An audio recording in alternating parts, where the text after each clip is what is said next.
नहमदुहु व नुसल्ली व नुसल्लिम अला रसूलिहिल करीम अम्मा बाद फ़अऊज़ु बिल्लाहि मिनश शैतानिर रजीम बिस्मिल्लाहिर रहमानिर रहीम।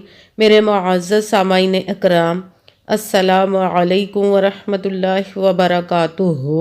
मैं अपने रब्बे कायनात से ये दुआ करती हूँ कि मेरे जितने भी सुनने वाले हैं, रब्बे कायनात सबको सेहतमंद, तंदुरुस्त और लंबी ज़िंदगियाँ अता फरमाए।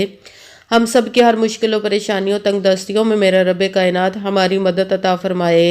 हमें ज़हनी, रूहानी, जिस्मानी अज़ियत और तकलीफ़ और बीमारियों से निजात अता फरमाए। हमें ज़हनी और रूहानी सुकून अता फरमाए। हमें बीमार दुनिया से बचाकर बीमार मदीना बनाए। और जो हम सब के हक़ों में बेहतर है, मेरा रब्बे कायनात हमारे लिए वो अता फरमाए। और जो हमारे हक़ों में बेहतर नहीं, उसका ख्याल भी हम सब के दिलों से निकाल दे और हम सबको अपनी रज़ा पर राज़ी रहने वाला बना दे। आमीन सुमा आमीन। माशाल्लाह से आज 8 रमज़ानुल मुबारक और मंगल का दिन है। इस दिन जो मैं आप लोगों को बताने लगी हूँ, ये सूरह कौसर का ख़ास अमल है। इस वजीफ़े को पढ़ते ही अल्लाह पाक आप पर अपने गैबी ख़जानों के मुंह खोल देता है। पूरी ज़िंदगी में इस वजीफ़े को एक मरतबा ज़रूर पढ़ लीजिएगा। अल्लाह पाक आप पर अपना खुसूसी करम अनायत फरमा देगा। जो भी इस वजीफ़े को पढ़ता है वो दौलतमंद हो जाता है। ये गैबी ख़जानों से रब्बे कायनात के दौलत लेने वाला वजीफ़ा है। इस वजीफ़े को आज के दिन आप एक मरतबा तो ज़रूर पढ़ लीजिएगा। अगर चाहें तो 2-3 मरतबा भी पढ़ सकते हैं। आज के दिन किसी भी वक़्त किसी भी जगह पर बैठकर पढ़ सकते हैं। आप किसी नमाज के साथ पढ़ना चाहें, नमाज के साथ पढ़ लें, या नमाज के अलावा सारे दिन में किसी भी वक़्त पढ़ना चाहें तो भी आप इस वजीफ़े को पढ़ सकते हैं। गैबी ख़जानों से दौलत लेने के लिए पढ़ सकते हैं। आपके घर में मुफलसी, फ़कीरी है, गरीबी है, उसके लिए पढ़ सकते हैं। आपके कोई बीमार है या ख़ुद बीमार है, उसके लिए भी पढ़ सकते हैं। आपकी औलाद नहीं, उसके लिए भी पढ़ सकते हैं। औलाद ना फरमाने है, उसके लिए भी पढ़ सकते हैं। आपके घर में आप बहुत ज़्यादा कर्ज़दार हैं, वो कर्ज़ा उतारने के लिए भी पढ़ सकते हैं। आपका अपना घर नहीं, उसके लिए भी पढ़ सकते हैं। मतलब ज़िंदगी के किसी भी मकसद, किसी भी हाजत के लिए आप इस वजीफ़े को पढ़ सकते हैं। इंशाअल्लाह अज़ीज़ रब्बे कायनात अपने हुक्म से आपकी तमाम हाजात और तमाम मुरादों को पूरा अता फरमाएगा, क्योंकि उसके तो कुन कहने की देर है और फ़ायाकुन हो जाता है। उसके दस्ते कुदरत से कोई चीज़ भी बाहर नहीं है। वो हर चीज़ पर कादिर है, कुदरत रखने वाला रब है। उसके हुक्म से ही हर काम होता है। तो उसका जब हुक्म होता है तो कुछ भी देर नहीं लगती। हमें पता भी नहीं चलता कि हमारी मुश्किलें कैसे हल हो रही, कैसे मसले हमारे हल हो जाते हैं, ये हमें समझ भी नहीं लगती। पर उसकी रज़ा होनी चाहिए। सबसे पहले तो आपका यकीन कामिल होना चाहिए अपने रब्बे पाक पर। कहते हैं कि यकीन कामिल होता है, पीर कामिल नहीं होता। और अच्छी नीयत रख के कीजिएगा कि रब्बे कायनात कुरान पाक में इरशाद फरमाता है, इन्नमल अमालु बिन्नियात, कि जो अमलों का दारोमदार होता है वो नीयतों पर होता है। अगर हमारी नीयत अच्छी है तो हमारा अमल भी अच्छा होता है, और अगर हमारी नीयत ही अच्छी नहीं तो हमारा अमल भी अच्छा नहीं होता, हमें उसका अजर भी अच्छा नहीं मिलता। और 5 वक़्त की नमाज की पाबंदी भी लाजमन रखिएगा। अगर वीडियो अच्छी लगे तो इसको लाइक ज़रूर कीजिएगा और आगे भी शेयर कर दीजिएगा, ताकि किसी दूसरे को हमारी वजह से फ़ायदा पहुंचे, तो हमारे लिए सदका जारिया बन जाए। और जो नए हैं इस चैनल पर, इस चैनल को सब्सक्राइब ज़रूर कर ले और बेल आइकन को भी दबा ले, ताकि मेरी अगली आने वाली वीडियो आप तक पहुँच सके। और जब वजीफ़ा करने लगे तो कमेंट्स में अपना नाम और जहां आप रहते हो उस जगह का नाम लाजमन लिखिएगा, ताकि मैं भी आप लोगों के लिए दुआ कर सकूं और फिर वजीफ़े की भी आप लोगों को इजाज़त मिल जाएगी। अगर कोई मुझसे किसी मसले के बारे में इस्तिहारा करवाना चाहते हो, या किसी काम का हिसाब लगवाना चाहते हो, या कि महफिल पाक के लिए बुलवाना चाहते हो, या कुरान पाक ऑनलाइन पढ़ना चाहते हो, या वजीफ़े का पूछना चाहते हो, तो व्हाट्सअप का नंबर वीडियो पर चल रहा है, आप लोग मुझसे रब्ता कर सकते हैं। अगर मेरे भाई या बुज़ुर्ग मुझसे रब्ता करना चाहते हैं तो व्हाट्सएप पर वॉइस मैसेज करके मुझसे अपना मसला बता सकते हैं। अगर बहनें या माएँ मुझसे रब्ता करना चाहती हैं तो व्हाट्सएप पर वॉइस कॉल करके मुझसे बात कर सकती हैं।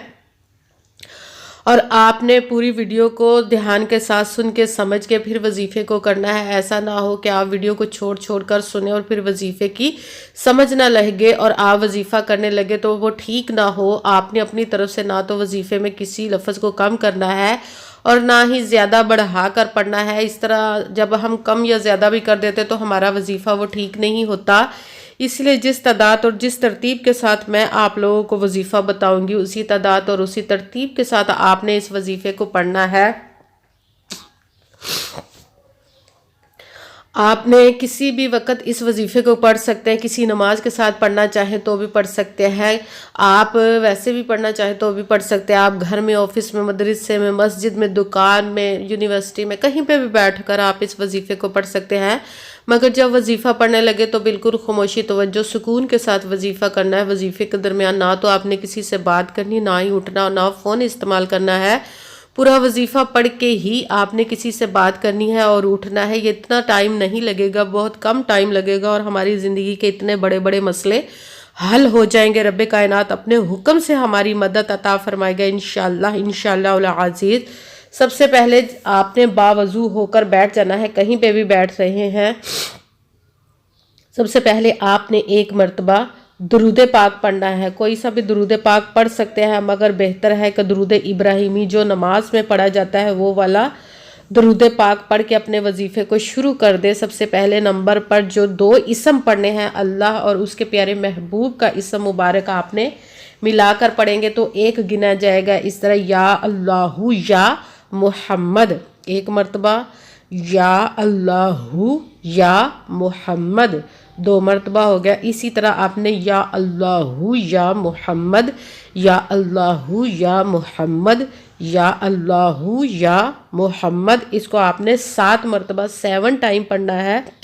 اس کے بعد آپ نے دوسرے نمبر والا وظیفہ شروع کر دینا، وہ ہے یا ارحم الراحمین، یا ارحم الراحمین، یا ارحم الراحمین، اس کو بھی آپ نے 7 مرتبہ 7 ٹائم ہی پڑھنا۔ اس کے بعد آپ نے 1 مرتبہ بسم اللہ الرحمن الرحیم اور اس کے ساتھ سورہ کوثر، انا اعطیناک الکوثر فصلی لربک وانحر ان شانئک ھو الابتر، سورہ کوثر کو آپ نے 1 مرتبہ پڑھنا ہے۔ اس کے ساتھ ہی آپ نے چوتھے نمبر والا وظیفہ شروع کر دینا ہے، وہ ہے اللہ پاک کے اسم مبارک یا غنیو، اس کو آپ نے شروع کر دینا ہے، یا غنیو، یا غنیو، یا غنیو، اس کو آپ نے 11 مرتبہ 11 ٹائم پڑھنا ہے۔ سب سے پہلے نمبر پر آپ نے درود پاک پڑھا، اس کے ساتھ ہی آپ نے پہلے نمبر والا وظیفہ یا اللہ یا محمد، اس کو آپ نے 7 مرتبہ 7 ٹائم پڑھا۔ اس کے ساتھ ہی دوسرے نمبر والا وظیفہ یا ارحم الراحمین، اس کو بھی آپ نے 7 مرتبہ 7 ٹائم پڑھا۔ اس کے بعد تیسرے نمبر پر سورہ کوثر کو پورا 1 مرتبہ پڑھنا ہے۔ اس کے ساتھ ہی چوتھے نمبر پر جو آپ نے وظیفہ پڑھنا ہے وہ ہے یا غنیو، اس کو آپ نے 11 مرتبہ 11 ٹائم پڑھ کے وہی درود پاک پڑھنا ہے۔ 1 مرتبہ جو درود پاک آپ نے وظیفہ شروع کرنے سے پہلے پڑھا تھا، آپ دونوں ہاتھوں کو رب کائنات کی بارگاہ میں بلند کر لینا اور خوب اپنے گناہوں کی بخشش کی دعا مانگنی سب سے پہلے۔ اس کے بعد جس مقصد جس حاجت کے لیے آپ نے اس وظیفے کو کیا اس کی خوب دعا کیجئے گا، دعاؤں میں مجھے بھی یاد رکھیے گا، میرے لیے لازماً دعا کیجئے گا، جزاک اللہ خیرہ۔